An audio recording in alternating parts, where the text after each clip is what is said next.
हम बात कर रहे हैं पूर्व टीएमसी नेता शेख शाहजहां की, और एक बड़ी अपडेट इसी से जुड़ी हुई आपको दे देते हैं, जो सीबीआई के सामने पूछताछ में कई बड़े राज खोल सकता है। जी, हम शेख शाहजहां की बात कर रहे हैं। आपको बता दें कि हाईकोर्ट के सख्त रुख और लगातार दखल के बाद कल शाम ही शेख शाहजहां को बंगाल पुलिस ने सीबीआई की कस्टडी में दिया है।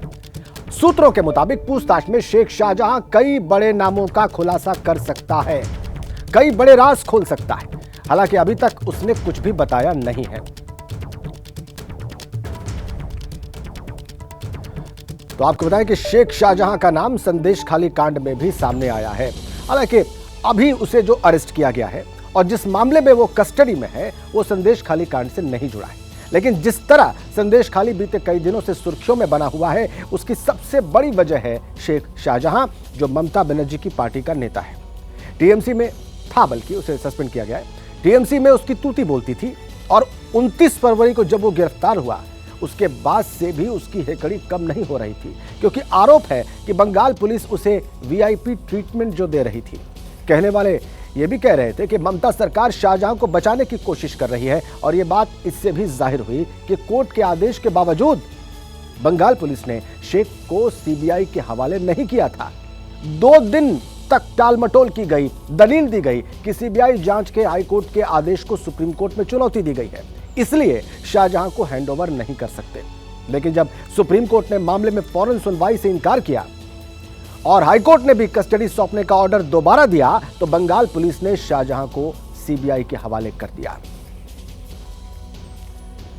अब सवाल यह कि शेख शाहजहां पर शिकंजा कैसे कसा। राशन घोटाले का आरोप है। जी, शेख शाहजहां पर राशन घोटाले का आरोप है। 5 जनवरी को ईडी की टीम इस मामले में जो गई थी वहां पर उस पर हमला किया गया। हमले के बाद शेख शाहजहां फरार हो गया। फिर 8 फरवरी को संदेश खाली में प्रदर्शन हुआ इसी बात को लेकर। महिलाओं के यौन शोषण के आरोप लगे। 55 दिन के बाद फरार हुआ और 29 फरवरी को जाके अरेस्ट किया गया। 55 दिन फरार रहने के बाद शेख शाहजहां को अरेस्ट किया गया। 5 मार्च को हाईकोर्ट से सीबीआई जांच के आदेश आए और फिर 6 मार्च को सीबीआई को कस्टडी मिली शेख शाहजहां की। अब शाहजहां पर क्या केस है वो भी आप जान लीजिए, और सीबीआई का शिकंजा कैसे कसा है ये भी समझ लीजिए पूरा सीक्वेंस। ईडी की टीम पर हमला हुआ और इस मामले में कुल 3 एफआईआर दर्ज हैं शेख शाहजहां पर। ईडी ने इसमें से 2 एफआईआर कराई हैं और 1 एफआईआर इस मामले में पुलिस ने भी शेख शाहजहां पर की है। ये पूरा प्रकरण है। इस तरीके से सीबीआई तक मामला पहुंचा और अब वो सीबीआई के पास है। शेख शाहजहां का कद टीएमसी में कितना बड़ा हो गया था और उसकी हिम्मत कितनी बढ़ गई थी, ये आपको उसके एक बयान को सुनकर समझ में आ जाएगा। वो बयान जो उसने राशन घोटाले में ईडी की छापेमारी से पहले 1 जनवरी को दिया था। शुरू तो पूंजी हमारे पूंजी हलो मानुषेर आशीर्वाद और ओर पूंजी हलो कि सीबीआई और ईडी। सीबीआई ईडी बादे साधारण बाल तो दूर को दाटा चोर ছেড়ে দেবা বিজেপি দালালে কান খুলে শুনে ने। बयान आपने देखा और सुना। शेख शाहजहां सीबीआई की कस्टडी में है अब, लेकिन कब क्या हुआ ये पूरा सीक्वेंस, पूरा घटनाक्रम हम आपको बताने का प्रयास करते हैं। हाईकोर्ट का आदेश आया 5 मार्च को। सीबीआई ने उसके बाद क्या किया, पुलिस ने क्या किया, सीबीआई को केस ट्रांसफर किया, कस्टडी लेने पहुंची सीबीआई, लेकिन पुलिस ने उसे कस्टडी देने से इनकार कर दिया, ये कहते हुए कि मामला सुप्रीम कोर्ट में गया है। ये सब कुछ हुआ और 4:30 बजे कल पुलिस मुख्यालय में 2 घंटे सुप्रीम कोर्ट में याचिका का हवाला दिया गया। सीबीआई को फिर कस्टडी मिली। इंतजार करती रही टीम और बाद में जाकर हाईकोर्ट के आदेश के बाद कस्टडी दी गई सीबीआई को। सुप्रीम कोर्ट में क्या हुआ ये आपको वही बताते हैं। हाईकोर्ट ने क्या कहा ये भी आप जान लीजिए।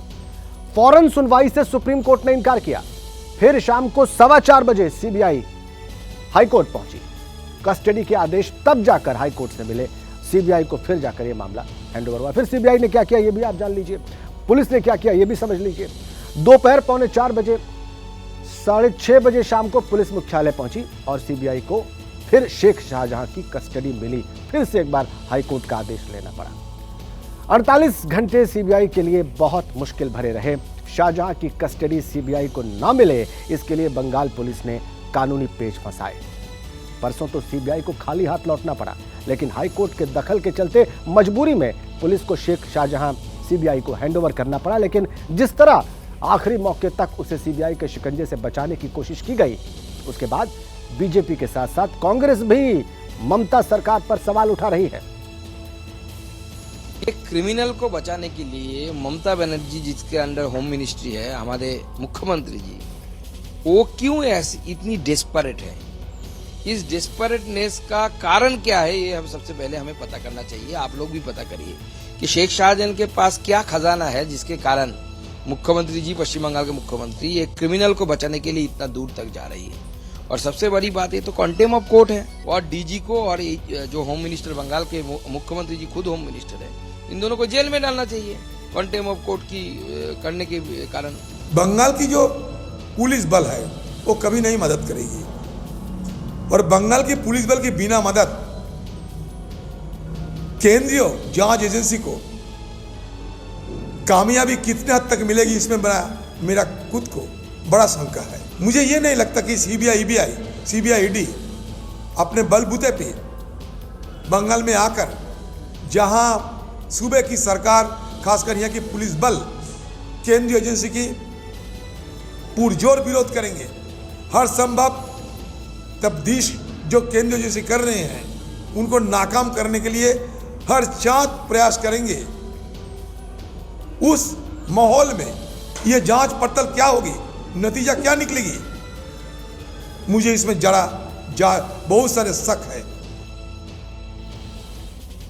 तो इस मामले में बीजेपी तो हमलावर है, कांग्रेस ने भी हमला बोला है, देखा आपने।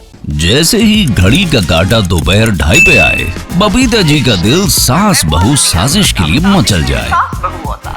और ये है इनकी बहू, पूरे दिन ऑफिस की टेंशन हो जाए गॉन जब ये करें अपना फेवरेट शो फ्री टाइम पे ऑन। इनकी तरह आप भी देखिए अपना फेवरेट शो अपने टाइम पर, और डाउनलोड कीजिए एबीपी लाइव ऐप अपने स्मार्ट टीवी पर।